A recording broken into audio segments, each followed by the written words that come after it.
What's up, bienvenue à un nouvel épisode de La vie d'un entraîneur entrepreneur. Puis aujourd'hui, je vais te raconter une anecdote qui m'est arrivée au gym cette semaine. J'ai rencontré un gars qui me suit sur les réseaux, on avait déjà jasé ensemble un peu. Puis il va au même gym que moi. Puis là, quand je l'ai vu, j'ai dit, hey, dans le fond, j'ai été le voir, on a fait quelques exercices ensemble. Puis j'ai terminé comme une partie de mon workout avec lui. Puis ce gars-là, dans le fond, me met en contexte, il a 18 ans, il veut prendre de la masse musculaire. Je crois qu'il s'identifie beaucoup en fait à certains partages que je mentionne parce que j'ai passé exactement par où est-ce qu'il est présentement. J'ai un défi de gagner de la masse musculaire, c'était plus petit, il voulait commencer à s'entraîner parce qu'il y avait un lac de confiance, fait qu'il y a un manque de confiance en lui, il voulait devenir plus gros. Non, non, non. Exactement la personne que j'étais à la base quand j'ai commencé à m'entraîner à 15 ans. J'étais. J'étais pas bien dans mon corps. Je peux directement dire ce mot-là. J'étais pas confiant dans le corps que j'avais, j'étais tout petit. Si t'as déjà vu des photos de transformation, c'est ça, j'étais comme une petite échalote, là. J'étais tout petit. Fait que j'étais pas fort non plus. Puis, moi, je regardais du monde comme Arnold Schwarzenegger, Rambo, des bodybuilders. Euh, puis, je me sentais petit en esti dans mes shorts. J'ai commencé à m'entraîner parce que, justement, je voulais de prendre la masse, avoir l'air plus big, puis j'imaginais que ça allait m'apporter une certaine confiance en moi de faire ça. Effectivement, ça l'a apporté. Puis il y a eu beaucoup d'autres mois que j'ai dû travailler parce que je me suis rendu compte que c'était pas simplement d'avoir des gros muscles qui t'apportent cette confiance-là, mais d'être capable d'apprendre. Puis moi, je trouve que c'est l'énergie puis c'est l'apprentissage que j'ai mis dans mon cerveau qui, aujourd'hui, m'aide le plus à être confiant puis d'être capable de parler ouvertement de mes apprentissages, mais aussi de mes échecs, et de m'ouvrir puis de pouvoir partager tout ça, que ce soit à ma communauté, avec vous, comme que je le fais en ce moment, ou juste quand je rencontre quelqu'un, puis d'avoir l'humilité de m'ouvrir et de vouloir en apprendre plus de cette personne-là. En tout cas, là, je m'égare un peu. Je reviens sur le point que j'ai rencontré Justin au gym. On jase, puis là, je ris parce que ça me rappelle les histoires. Puis c'est pas pantoute pour rire de lui, là, pas du tout. C'est juste que je me reconnaissais tellement dans certaines erreurs qu'il a fait. Puis pourquoi je te parle de ça? C'est parce que ma mission maintenant, c'est de faire en sorte que justement, toi, tu ne fasses pas les mêmes erreurs que j'ai fait, que Justin a fait. Je te raconte quelques trucs qu'on a jasé ensemble.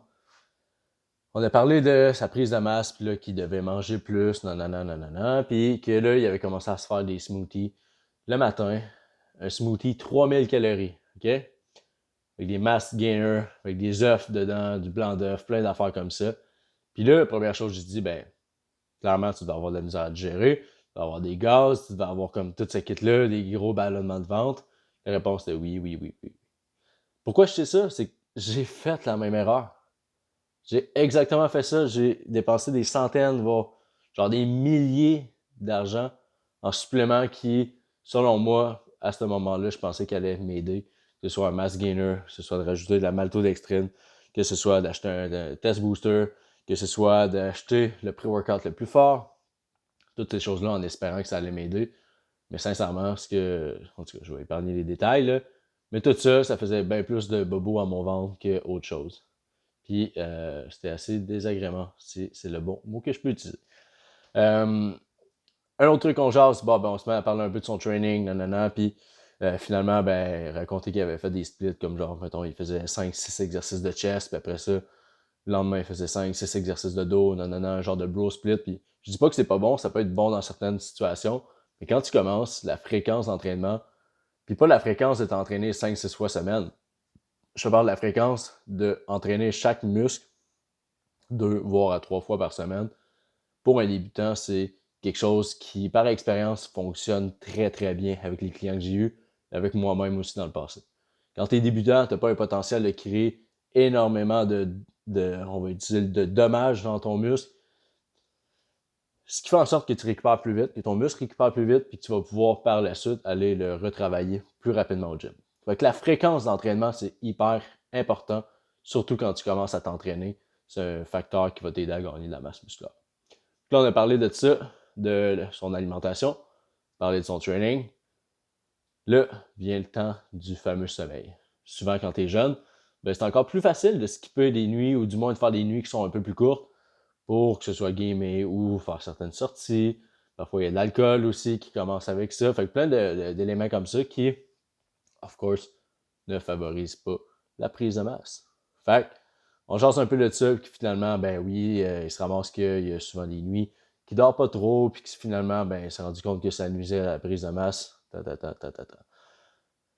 que c'est plein de petits points comme ça, mais je pense que j'ai l'impression que tout le monde les fait, ces erreurs-là. Puis aujourd'hui, il y a tellement d'informations de gauche à droite sur Internet que c'est facile aussi de se sentir perdu à travers cette masse d'informations-là. On peut pas savoir qu'est-ce qui est bon, puis qu'est-ce qui est pas bon. Puis la réalité, c'est qu'il y a... En fait, je dirais pas que tout peut être bon, là, parce que c'est vrai qu'il y a des affaires qui n'ont vraiment aucun sens.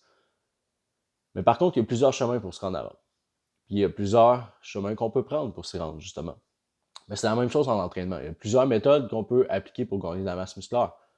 Mais une chose qui ne va pas, en fait, une chose qui va perdurer dans le temps, c'est la patience puis la résilience que tu vas mettre dans ton effort.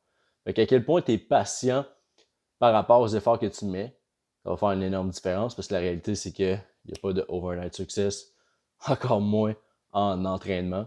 Je veux dire, tu peux pas te réveiller un jour puis finalement, boum, je suis bulky. Là. OK? Ça prend des mois, voire des années avant d'arriver avec quelque chose de vraiment insane. Je dis pas que tu auras zéro résultat en bas de ça, mais tu peux pas t'attendre non plus à te transformer en Hulk du jour au lendemain. La résilience pour moi, c'est de faire le travail, peu importe qu'est-ce que ça demande, puis de même quand c'est plus difficile, quand ça demande plus de motivation, quand il y a des obstacles, quand tu as des bâtons dans les roues, la résilience, c'est de faire face à ça, puis d'y aller no matter what. Puis ça, c'est un des éléments que, selon moi, l'entraînement aide beaucoup à développer cette résilience-là parce que quand tu vas au gym puis que tu es en dessous d'un squat ou d'un hack squat puis que ça brûle puis qu'il faut que tu fasses 1, 2, 3, 4 reps de plus, ça travaille la résilience. Une autre chose qui va travailler ta résilience, c'est de faire des choses qui te déplaisent, qui te mettent dans un sentiment d'inconfort. Puis là, on pourrait parler de millions d'exemples, mais juste aussi d'aller lire et apprendre des nouveaux concepts, des nouvelles choses, que ce soit dans le développement personnel, comme c'est hyper large ce monde-là, là. Mais c'est clair qu'il y a quelque chose que tu peux aller chercher de ça, que ce soit dans des podcasts, des lectures, des vidéos, etc. Je suis sûr que tu vas pouvoir aller chercher quelque chose de bon pour toi.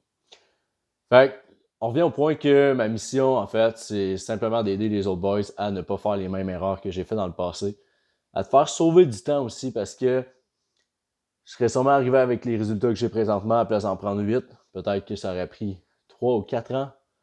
Je pense pas que j'aurais pu y arriver en 6 mois. Là. C'est juste impossible. Je te l'ai dit, il n'y a pas de magie qui se fait là. Par contre, j'aurais peut-être pu sauver 1, 2, voire 3 ans à travers ce processus-là. Puis si aujourd'hui, je peux te faire épargner ça, que ce soit avec mon contenu ou avec mon coaching, ben, ma mission est faite. C'est exactement pour ça que je partage ouvertement toutes ces choses-là. Donc, overall, s'il y a quelque chose qui peut t'aider aujourd'hui, si tu sens que la mission que j'ai, ça t'inspire, que tu adhères à ça, ben laisse un commentaire, like le post. Ça, c'est un podcast. Va mettre un 5 étoiles si tu écoutes sur Spotify. Puis, ben, je te remercie de ça. Je te remercie de ton aide. Puis moi, ben, ma mission continue de grandir. Je fais ça par amour de partage. Puis, ben, je suis là pour perdurer. Fait que stay tuned. Puis, prends soin de toi, mon gars.